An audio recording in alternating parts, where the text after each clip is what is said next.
April 29th, 5:55 p.m. Another little video here talking about the mighty gray squirrel and the mighty fox squirrel. So what have I seen here in Tennessee? In all my years of hunting, here's something that's something I should say. The old mighty beech tree, they live to be a long age. They generally get holes in them, as they get older. Do you know how many fox squirrels I've actually witnessed going into a beech tree hole?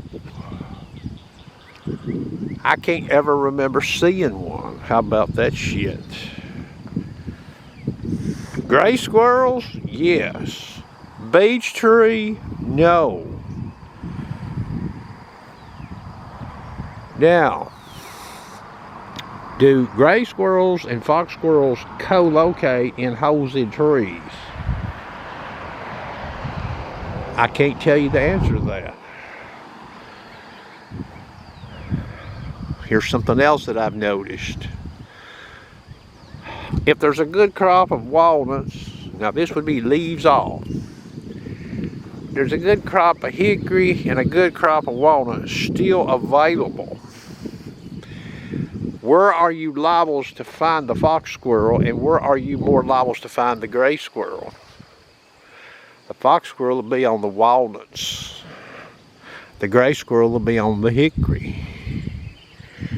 In all my years of hunting in areas that I would deem to have super high concentration of gray squirrels, where there are extremely high numbers of hickory trees, have I ever seen a lot of fox squirrels? Have I ever even seen a medium, what I would call a medium density number of fox squirrels in these areas? The answer is no. Never.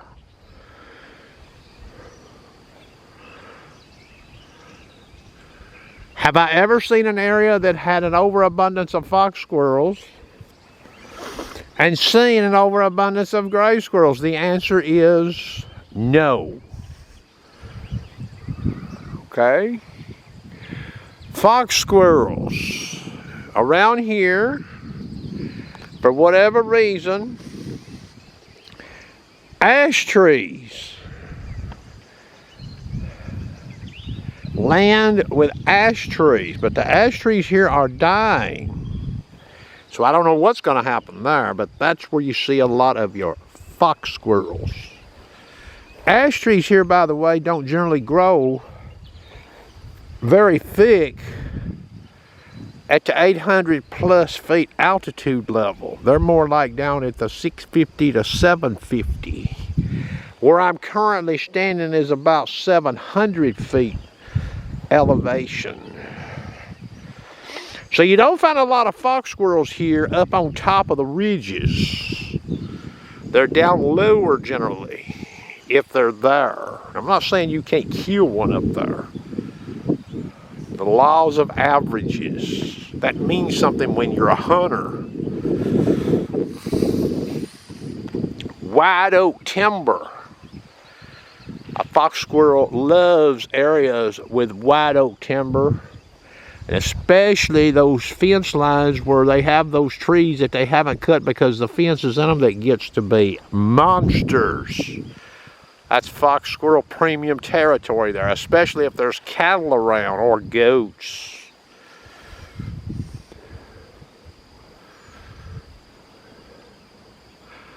I don't believe there's as many fox squirrels reproduced as there are gray squirrels. I've never seen what I would consider two different times of the year spaced apart where the fox squirrels are breeding with all the time I've spent in the woods. I have with gray squirrels, and we know this. It's why Tennessee has a spring squirrel season. The young squirrels here, first litter generally born around January.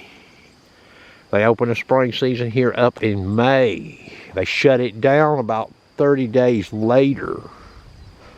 So you know about when your next batch is born, right? And you'll see these squirrels in September that venture out that were born in January. And as you progress and the weather conditions are correct, you'll see those that were born on up in the year out. Now, young fox squirrels, and when I say young fox squirrels, I'm talking about juvenile fox squirrels. More times than not here, and they stay together, by the way. If you see one and it's got a sibling, it'll be with it. They hang together. In this part of the United States, here is when you're going to have the highest odds of seeing these juvenile fox squirrels. A below seasonal average morning in the month of September. You won't catch them out when it's hot, above average generally. It will be cool. I can remember back in the year 1978, I shot 8 one morning, fast as they come down the tree, and they were all juveniles, and it was cold. It was about 40 degrees that morning. 8.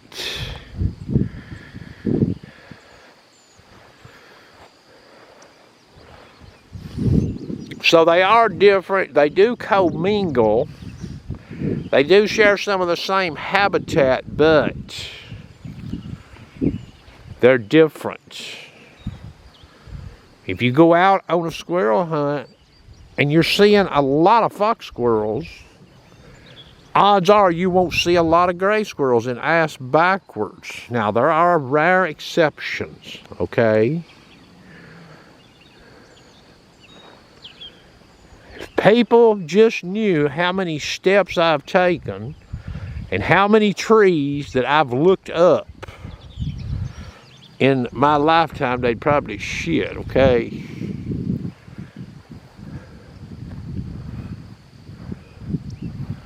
In the woods before daylight, in the woods just after daylight, in the woods during the middle of the day, in the woods early afternoon, in the woods late afternoon, in the woods raining, in the woods thundering, in the woods with the wind blowing, in the woods with the snow falling,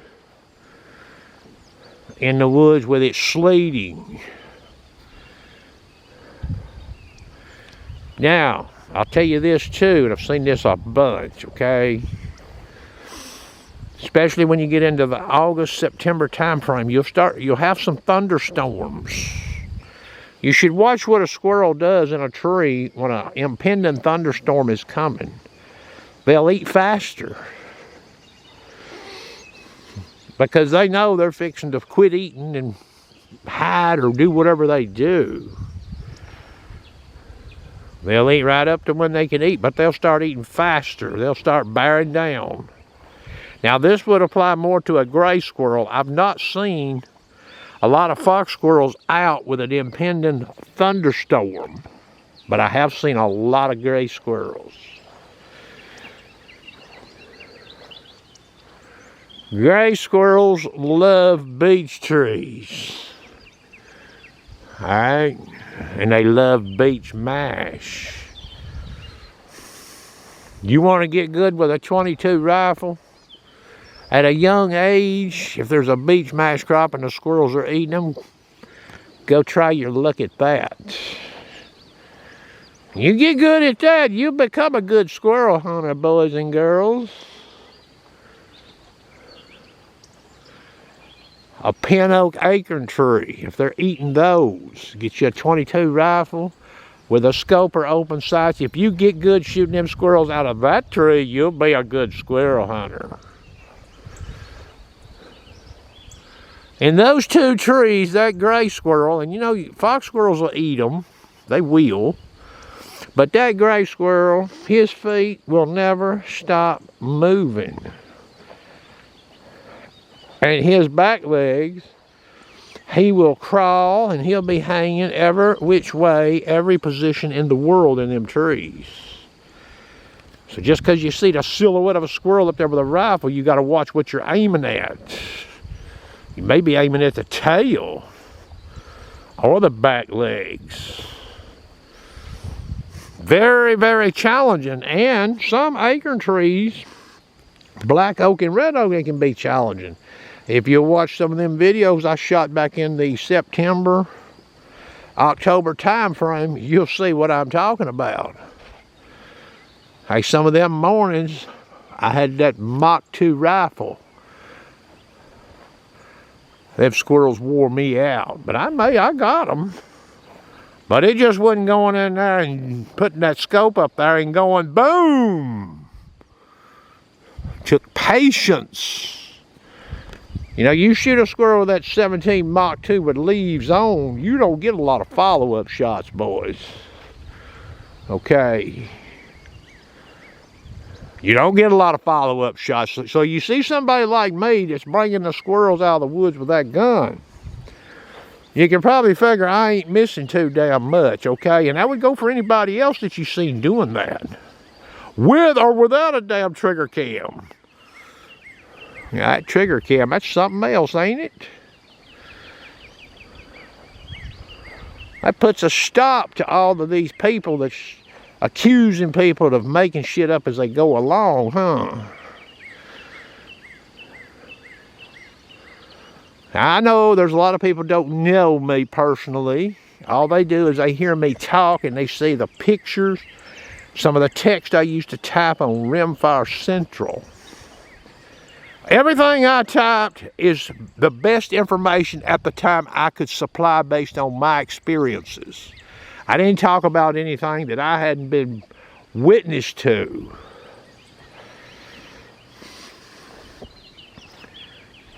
Fox squirrels. They're less likely to stir real late in the day. The gray squirrel would be the one you would catch out closer to dark versus the mighty fox squirrel. But the mighty fox squirrel, you have better odds of catching him out in the middle of the day versus the gray squirrel. Law of averages. Now I want to share this with you here about a fox squirrel. Now, this is going to sound a little hokey what I'm going to tell you, but you can try this in the woods and see if I ain't telling you the truth. You may see a fox squirrel 75 yards with your naked eye. You may see him with binoculars at 75. You may see him at 100 yards with leaves off in some cleaner areas. Leaves off. And as you're approaching that squirrel and you first lay eyes on him, he may be going away from you. And you're like, uh-oh, he's seen me. He could see you that far. They got good eyes. And he may go away from you. He may go by the base of a big tree and keep going as far as what you think. You may turn and say, well, I can't get him. He's done run off on my ass. You need to go after that squirrel. Believe it or not, if you'll get up there from a reasonable distance, now don't get up there 20 yards away, stake him out from about 60 yards, sit still. He probably hadn't left. He'll slither back down or whatever, and he's there the whole time, and you swore that squirrel run off. There's this one farm over here. Had I had a trigger cam, had I had a camera like I'm holding in my hand right now, starting in the year 2011, 2010, there's this one farm over here that I started hunting. I could have showed you all some fascinating footage involving the mighty fox squirrel. This farm was loaded. Okay. High density fox squirrels in this pasture with goats and cattle. A lot of ash trees, some walnut, oak, little hickory, very little hickory. A few mulberry trees, not many. And I could have showed you what I just talked about with that fox squirrel. I could have showed you in the camera and you would be like me. Oh, he's done run off on your ass. But he don't. It's almost like he's trying to play a trick with you to make you think he's run off. As big as they are, they get around good in them trees, and they got a lot sharper claws than a gray squirrel. All right. Now, I'm gonna give you a little safety information here, I guess you would call it. You ever threw a squirrel away, holding him by the hind leg or the front leg and just swing him and throw him? You can do that with a gray squirrel. You ever try that with a fox squirrel? If you try that with a fox squirrel, you better be careful. You could get your finger cut, and it could get good bad. If you don't turn him loose just right, that claw is razor sharp compared to the gray squirrel. Mother Nature took good care of that fox squirrel. He's heavier, he's bigger, and he's got sharper claws. They even sound different on the side of some trees versus a gray squirrel, if you can believe that. Yeah, I might be a squirrel biologist in some ways, okay? As far as behavior goes, I've seen so many, I've shot so many, and I've watched so many. So many days and years. Different times of the year, different weather, different temperature, different wind. Well, that is some good data there for any young hunter to take and put in their little memory banks and see if they can associate this with what they see in the real world. The hick from the sticks, the Tennessee Great Outdoors. That's going to conclude the video.